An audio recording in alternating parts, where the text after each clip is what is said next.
Hello दोस्तों, कैसे आप सभी। मैं हूं आपका दोस्त प्रदीप एंड स्वागत करता हूं प्रदीप गिरी एकेडमी इस यूट्यूब चैनल पे। गाइस, पिछले कई दिनों से मैं कमेंट लगातार देख रहा था, केमिस्ट्री केमिस्ट्री केमिस्ट्री।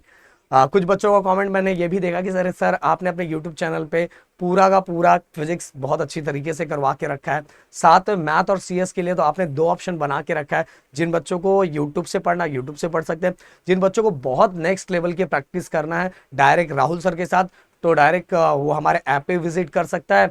और सीएस के लिए ओमकार सर से जुड़ सकता है डायरेक्ट, ये सब कुछ है। बट सर केमिस्ट्री कहीं ना कहीं मिसिंग था सर, बहुत मतलब प्रॉब्लम क्रिएट हो रहा था। तो भाई इसका सॉल्यूशन मैं लेके आ गया हूँ और आज से स्टार्ट कर रहे हैं आप सभी के साथ केमिस्ट्री की ये जर्नी। और ये जर्नी कब तक स्टार्ट रहेगी ये आप सभी के रिएक्शन एंड रिस्पॉन्स पे डिपेंड करेगा।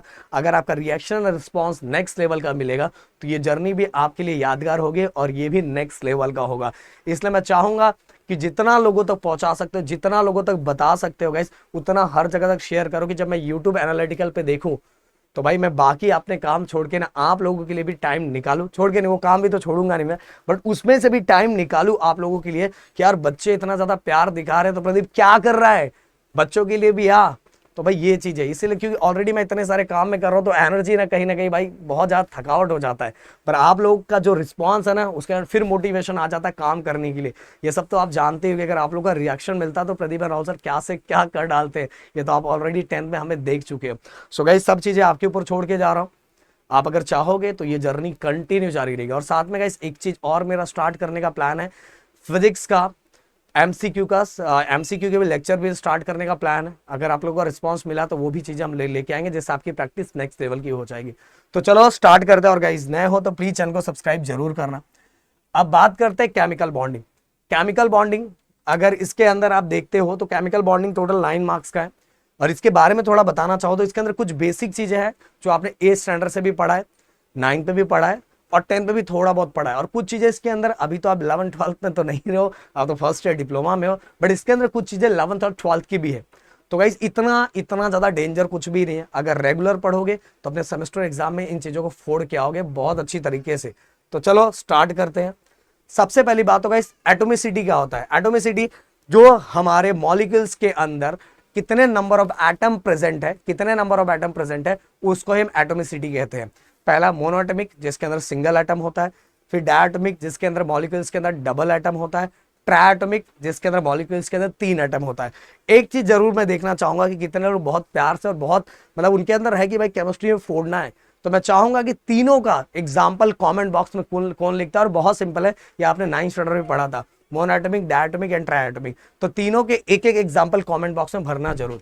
इसके बाद guys chemical bond. Chemical bond क्या होता है गाइस? ये एक ऐसा फोर्स होता है जो एटम को क्या करता है, होल्ड करके रखता है। और इसी होल्ड करने की वजह से molecules, crystals and other structure क्या होते हैं, तैयार होते हैं। तो ये बॉन्ड जेम्स बॉन्ड नहीं है, पर ये ऐसा जोड़ है, ऐसा फोर्स है जो एटम को होल्ड करके रखता है। और इसी होल्ड करने की वजह से मॉलिक्यूल्स, क्रिस्टल और अदर स्ट्रक्चर क्या होते हैं, तैयार होते हैं। अब कितने टाइप के जोड़ होते हैं, मतलब बॉन्ड्स होते हैं? तो ionic bond, covalent bond, coordinate bond और मेटालिक बॉन्ड।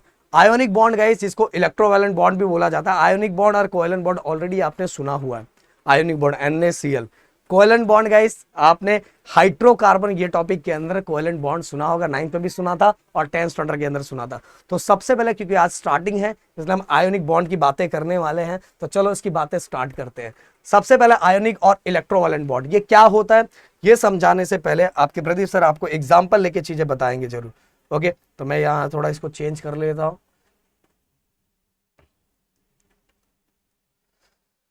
तो गाइज आपका प्यारा एग्जाम्पल जिससे आपको बहुत सारी चीजें क्लियर हो जाएगी, वैलेंसी भी क्लियर हो जाएगा, साथ में आपका कैटायन, एनायन सब कुछ क्लियर हो जाए, इलेक्ट्रो पॉजिटिव, इलेक्ट्रो नेगेटिव सब कुछ एक एग्जाम्पल में एक झटके में क्लियर कर देंगे, कोई टेंशन नहीं लेने का।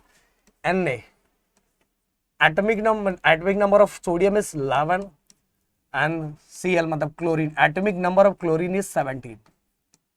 ओके, अब इसका इलेक्ट्रॉनिक कॉन्फ़िगरेशन लिखूं तो पहले सेल में 2 देन 8 देन 1। और इसका इलेक्ट्रॉनिक कॉन्फ़िगरेशन लिखो तो 2 8 7। अब इसका अगर स्ट्रक्चर ड्रॉ करूं तो मैं आपको बताना चाहूंगा, पहले ऑर्बिट के अंदर टोटल 2 इलेक्ट्रॉन, सेकेंड ऑर्बिट के अंदर दोस्तों 1 2 3 4 5 6 7 8। इसके बाद लास्ट ऑर्बिट के अंदर ओनली 1 इलेक्ट्रॉन। हो गया, ये हो गया हमारा Na बाबा का स्ट्रक्चर। देन इसके बाद गाइस अगर हम अगला ड्रॉ करें क्लोरीन का, तो पहले के अंदर टोटल 2, देन गाइस दूसरे के अंदर टोटल 8, 1 2 3 4 5 6 7 8, एंड थर्ड ऑर्बिट के अंदर दोस्तों 1 2 3 4 5 6 7। अब चीजें गाइस यहां देखोगे, इसका इलेक्ट्रॉनिक कॉन्फ़िगरेशन कितना हो गया, मैंने यहां लिखा हुआ है 281, ओके, एंड इसका इलेक्ट्रॉनिक कॉन्फ़िगरेशन हो गया 287। अब प्रॉब्लम ये है गाइस, देखो हमेशा हमने एक चीज सीखा है कि भाई जो अपने लाइफ में रह के जो अपने को परेशान किया जा रहा है और अपने को अनस्टेबल करके रखा है, तो अगर स्टेबल होना है तो उसको लाइफ से निकाल के फेंक दो। ये रूल है, और यही रूल भाई यहाँ भी फॉलो होता है। और जो ऐसा लगता है कि भाई अपने कारण अपना लाइफ ना इसके कारण बन जाएगा, उसको ऐड कर लो। ये लाइफ का रूटीन है और ऐसा ही रूटीन यहाँ भी फॉलो किया जाता है। अगर ऐसा रूटीन फॉलो करोगे तो आपकी लाइफ स्टेबल हो जाएगी। वैसे ही ये भी अनस्टेबल है, क्योंकि इसके लास्ट ऑर्बिट के अंदर 8 इलेक्ट्रॉन चाहिए थे और इसके भी लास्ट ऑर्बिट के अंदर 8 इलेक्ट्रॉन चाहिए थे, बट इसके लास्ट ऑर्बिट के अंदर ओनली 1 इलेक्ट्रॉन है और इसके लास्ट ऑर्बिट के अंदर 7 इलेक्ट्रॉन है। इसको स्टेबल होने के लिए 7 लोगों को उल्लू बनाना पड़ेगा, मतलब 7 इलेक्ट्रॉन चाहिए था, और इसको स्टेबल होने के लिए भी इसको बस 1 इलेक्ट्रॉन चाहिए। तो भाई इसके लिए तो बहुत ज्यादा टेंशन है कि 7 लोगों को कैसे लेके आया जाए, कैसे लेके आ जाए, अपनी फौज कैसी तैयार की जाए, तो इसके लिए थोड़ा टेंशन है, बट इसके लिए बहुत आसान है। तो यहाँ क्या होगा, यहाँ दोनों बोलेंगे भाई एक काम कर, तुझे एक परेशान कर रहा है और मैं एक के कारण परेशान हूं, तो एक काम कर तू मेरे पास आ जा। तो जब गाइस ये एक इलेक्ट्रॉन इसके पास चला जाएगा, ये इलेक्ट्रॉन इसके पास चला गया, तो गाइस ये क्या हो गया, इसका इलेक्ट्रॉनिक कॉन्फ़िगरेशन 28 हो गया। और ये इसके बाद जाने के बाद ये इसका स्टेबल, मतलब ये इसका टोटल जो लास्ट वाला ऑर्बिट है वो कंप्लीट हो गया, तो ये 288 हो गया। अब देखो इसके लास्ट ऑर्बिट में 8 है और इसके भी लास्ट ऑर्बिट में 8 है, मतलब ये भी स्टेबल हो गया, ये भी स्टेबल हो गया। बट यहाँ एक चीज हुआ गाइस, देखो अगर हम जिंदगी में किसी को कुछ देते हैं तो हमारी हमेशा पॉजिटिव थिंकिंग रहती है, यार मैंने इसको दिया है।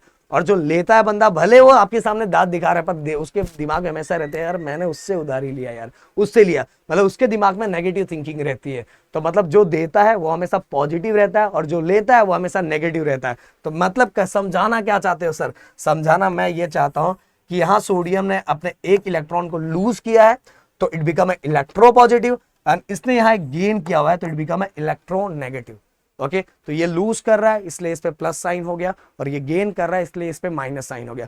और साथ में गाइस मैं बताना चाहूंगा कि जो लूज करता है इलेक्ट्रॉन को वो होता है मेटल, और जो गेन करता है वो क्या होता है, नॉन मेटल। ये एकदम सिंपल सी बात, जो लूज करता है, जो इलेक्ट्रॉन को लूज कर देता है वो होता है मेटल, और जो गेन करता है वो क्या होता है, non metal. Okay, clear cut, यहां आपको समझ में आ गया होगा।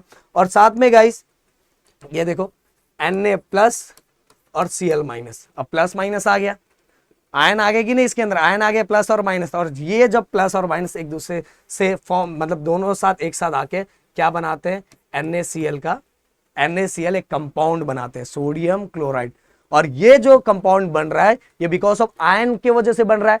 ओके, आयन को एक्सचेंज कर, मतलब प्लस और माइनस, इसने दिया और इसने लिया, इस तरह से बन रहा है ये कंपाउंड, लेने और देने से बन रहा है। इसीलिए ये जो बॉन्ड है वो आयोनिक बॉन्ड है, मतलब यहाँ प्लस जनरेट हो गया, यहाँ क्या हो गया, माइनस जनरेट हो गया, इसीलिए इस बॉन्ड को क्या बोलते हैं, आयोनिक बॉन्ड। अब दूसरी बात गाइस, एक और चीज मैं यहाँ क्लियर कर देना चाहता हूँ, वैलेंसी किसको कहते हैं? The combining capacity of the element is called valency. Loose gain और sharing capacity of the element is called valency. तो गाइस बहुत सारे लोगों को अगर पूछा जाए ना वैलेंसी कितनी है, तो बहुत सारे बच्चे कभी कभार बोलते हैं देखो ये इसमें 7 वैलेंसी है, इसमें 1 वैलेंसी है।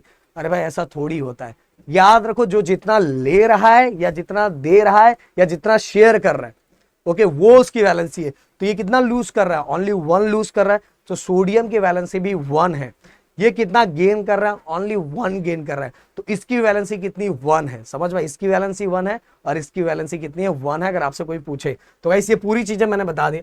अब यहां देखते हैं, देखो guys, the atom which lose the electron positive charge and become positive ions is known as cation.